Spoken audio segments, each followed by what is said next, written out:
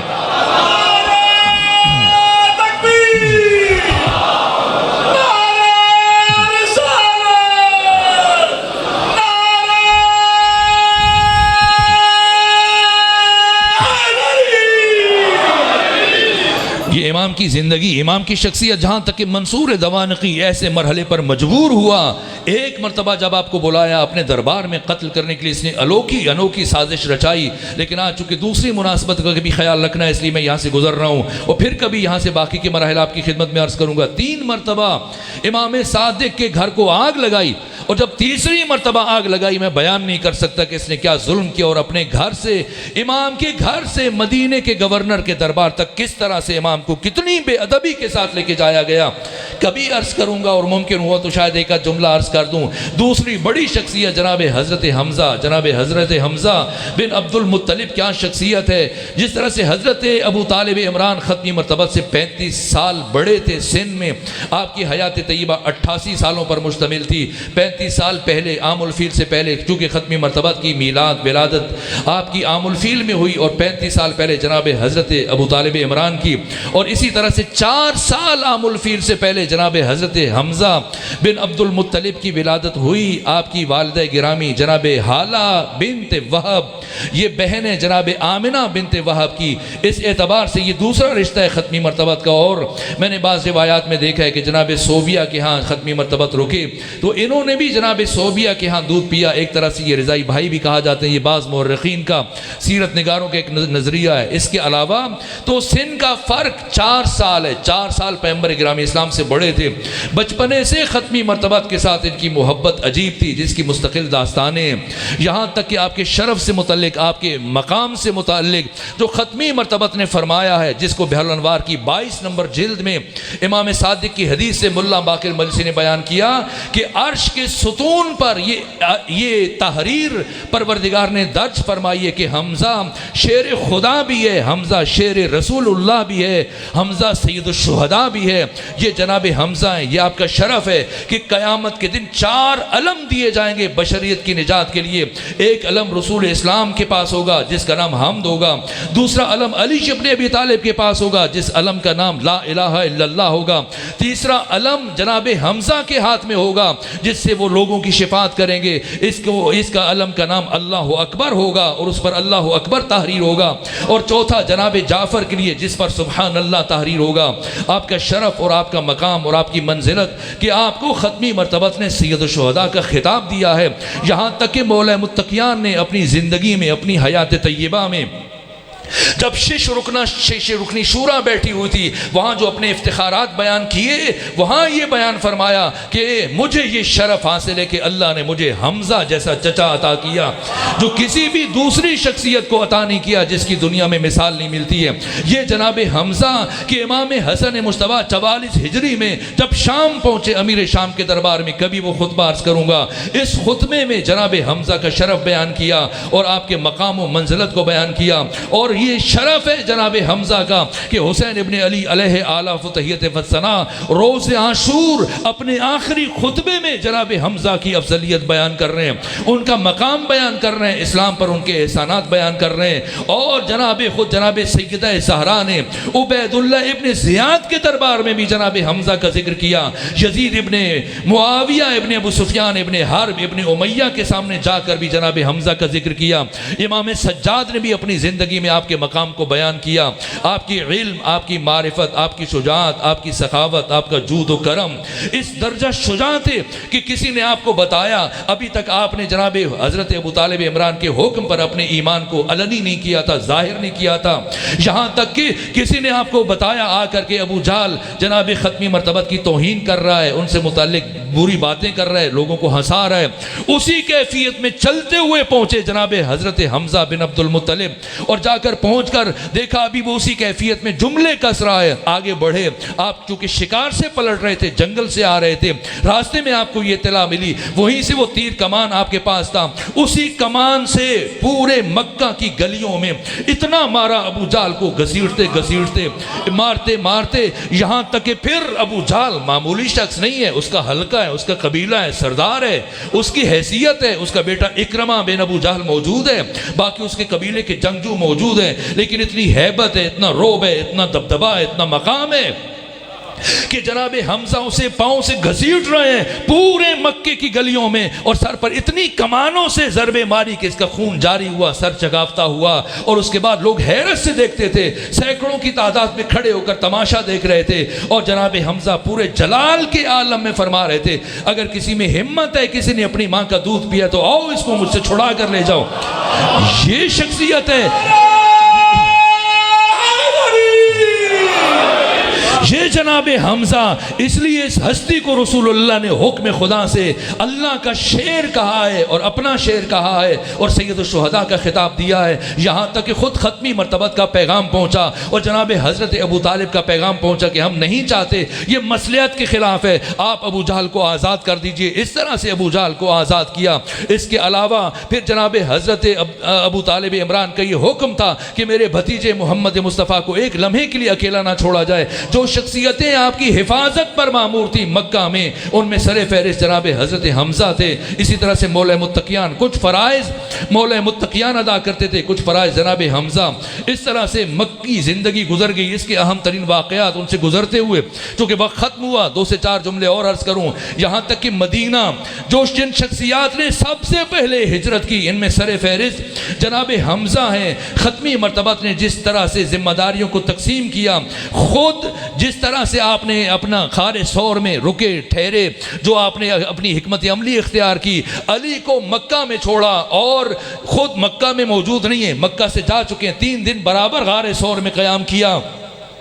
علی ابن ابی طالب علیہ آلاف و تحیت وسنا کو مکہ میں چھوڑا, وہ خاص حکمت تھی. اور دوسری طرف جناب حمزہ کو مدینے میں چھوڑا, یہ کہ مدینے کے تمام امور آپ سے متعلق ہیں اور آپ نے ان کی ذمہ داری کرنی ہے. یہ شرف ہے, یہ رسول اسلام کا اعتماد ہے جناب حمزہ پر. کسی بھی دوسری شخصیت کو منتخب نہیں کیا, نہ انصار میں سے نہ مہاجرین میں سے, اور کہا کہ جب تک میں نہیں پہنچ جاتا اے حمزہ, آپ نے مدینہ میں میرا نائب بن کے رہنا ہے. اور مسلمانوں کے لیے پیغام بھیجا کہ آپ نے حمزہ کے حکم کو میرا حکم سمجھ کر تعمیل کرنی ہے.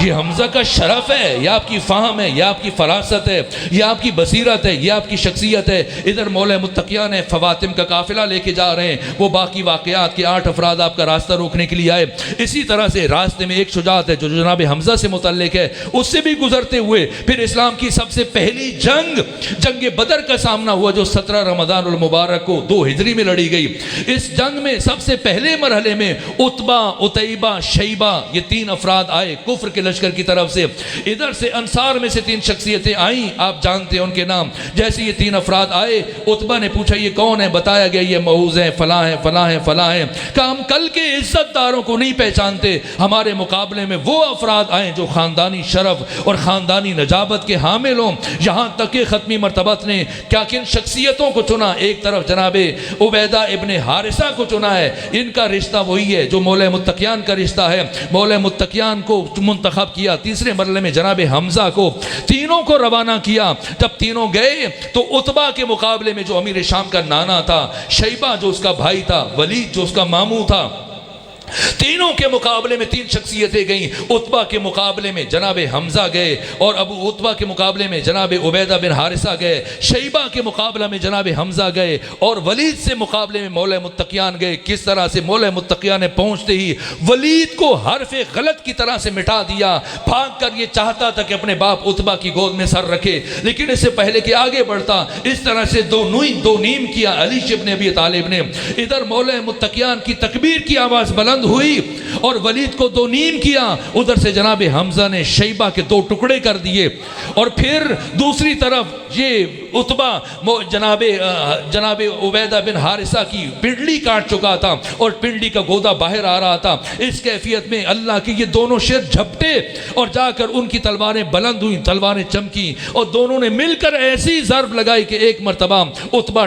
ٹکڑوں میں بٹ گیا۔ اس طرح سے پھر جنگ سب سے زیادہ کشتے 70 افراد قتل ہوئے، 35 علی کے ہاتھ سے مارے گئے، 21 حمزہ کے ہاتھ سے مارے گئے۔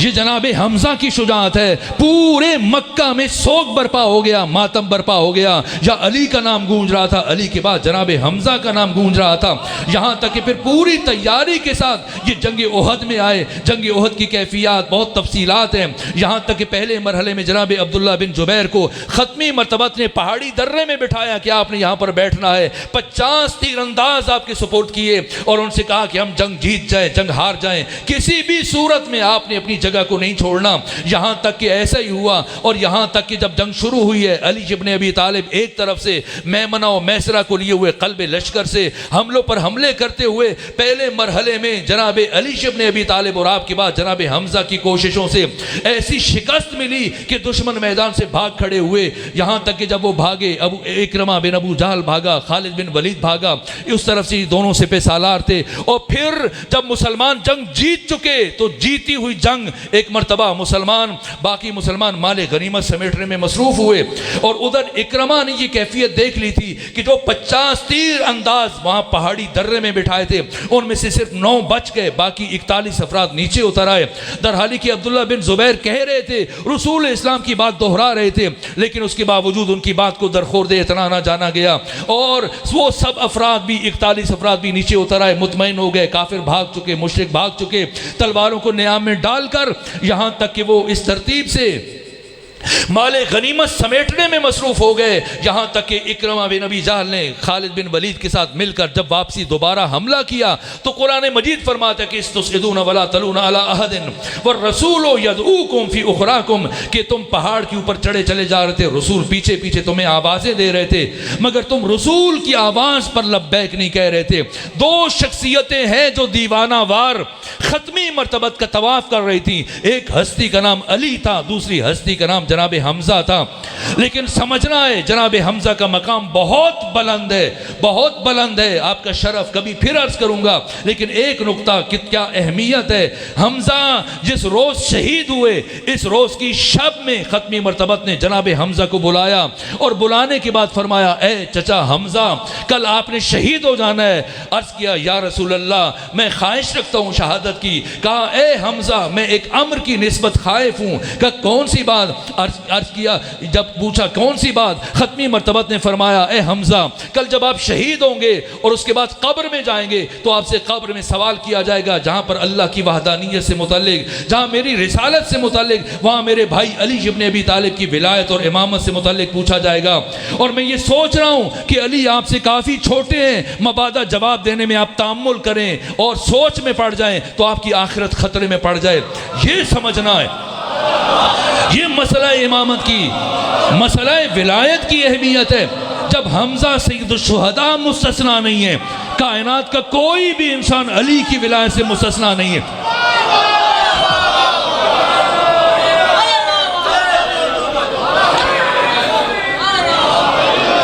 ایک مرتبہ پورے عرفان کے ساتھ، پوری معرفت کے ساتھ میں نے پڑھا جنگ احد میں جس طرح بڑھتے تھے جناب حمزہ کشتوں کے پشتے لگا دیتے تھے، سر اڑ رہے تھے فضاؤں میں، اس ترتیب سے کہ بعض افراد حتیٰ مولے متقیان نے کہا جناب حمزہ چچا حمزہ کچھ احتیاط سے کام لیجئے، اس طرح سے جمع مردی سے آپ ہر سمت و سو بڑھ رہے ہیں، آپ جری ہیں، آپ شجاع ہیں، آپ بہادر ہیں، لیکن دشمنوں کی تلواریں بزدل اور بہادر کا فرق نہیں رکھتی ہیں، تو آپ کسی حد تک احتیاط سے کام لیجئے اور میرے ساتھ مل کر پشت سے پشت جوڑ کر حملہ کیجئے۔ لیکن اس کے باوجود جناب حمزہ کی وہ کیفیت تھی، رات میں بشارت مل چکی تھی، بس میرے عزیزو وہ مرحلہ آیا کہ ایک مرتبہ کسی شخص کو جو معین کیا گیا تھا اور جو لالچ دی گئی تھی وہ کتنی شرمناک ہے، تاریخ کے صفحات میں وہ ساری باتیں محفوظ ہیں، یہاں تک کہ وہ عرب وحشی بڑھا، اس طرح کہ اس نے قلب رسول مآب کو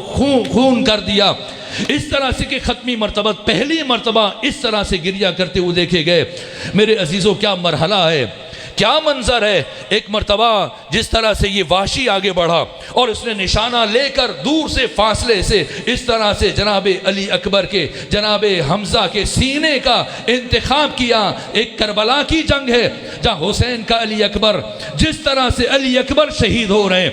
اسی طرح سے جناب حمزہ کی شہادت ہو رہی ہے۔ میرے عزیزوں کچھ شہیدوں نے اہل بیت کو رلا دیا ہے، اور ان میں جناب حمزہ کی بھی شخصیت ہے۔ اس بے دردی سے مارا گیا، پہلے تو آپ کے سینے میں نیزہ پار کر گیا،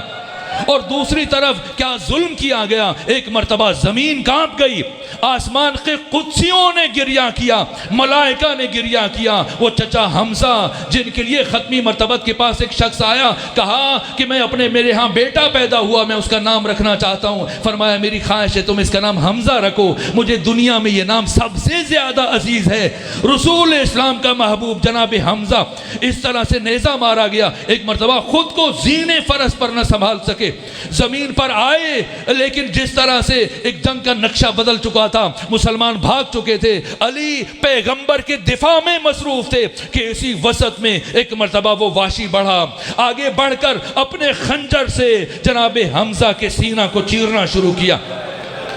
سینے کو چیرنا شروع کیا، کلیجہ باہر نکالا، جگر باہر نکالا، آپ کے کانوں کو کاٹا ہے، آپ کے ناک کو کاٹ دیا گیا۔ اس طرح سے عرب کے ایک فاحشہ خاتون نے، فاحشہ عورت نے جناب حمزہ کے اعضاء کا ہار بنا کر گلے میں، یہاں تک کہ آسمان کے قدسیوں نے گریہ کیا۔ صحابہ پلٹ رہے تھے، مدینے میں سوگ کی فضا تھی، گھروں سے گریے کی آواز بلند ہو رہی تھی۔ آپ بھی اس طرح گریہ کریں جیسے رسول چاہتے ہیں۔ ایک مرتبہ پیغمبر اسلام نے جب گریے کی آواز سنی، کہا ارے اپنوں کو، اپنے شہیدوں پر گریہ کر رہے ہو، کاش کوئی میرے چچا حمزہ پر گریہ کرے۔ آج بھی مدینہ میں رسم ہے، جب کسی کا کوئی فرد گھر کا مر جاتا ہے، پہلے جناب حمزہ سے متعلق گریہ شروع کیا جاتا ہے، پھر اپنے میت پر گریہ کیا جاتا ہے۔ وہ حمزہ جس پر رسول اللہ نے گریہ کیا، جن پر جناب سیدہ زہرا نے گریہ کیا۔ میں نے پڑھا مولا علی شیر خدا نے اتنا گریہ کیا، حضرت کی آنکھیں سرخ ہو گئیں، اور جب بھی حمزہ کا ذکر کرتے تھے، گریہ کرتے تھے، یاد کرتے تھے، یہاں تک کہ وہ مرحلہ جس وقت علی ابن ابی طالب کے گلوئے اطہر میں رسی ڈالی گئی، کسے یاد کیا؟ حمزہ کو یاد کیا۔ کہ آج اگر میرا چچا حمزہ ہوتا تو کسی میں جرت نہیں تھی کہ علی سے اتنی گستاخی کرتا، علی سے اتنی بے ادبی کرتا۔ یہاں تک کہ میں نے پڑھا ہے کہ محبوب ابن لبیب، یہ رسول اسلام کا صحابی تھا، یہ جب دیکھا کہ جناب سیدہ زہرا رحلت رسول کے بعد جناب حمزہ کی قبر پر جا کر بیٹھی ہیں، جا کر گریہ کر رہی ہیں اور فرما رہی ہیں اے کاش آج آپ ہوتے تو حق اس طرح سے پائمال نہ ہوتا۔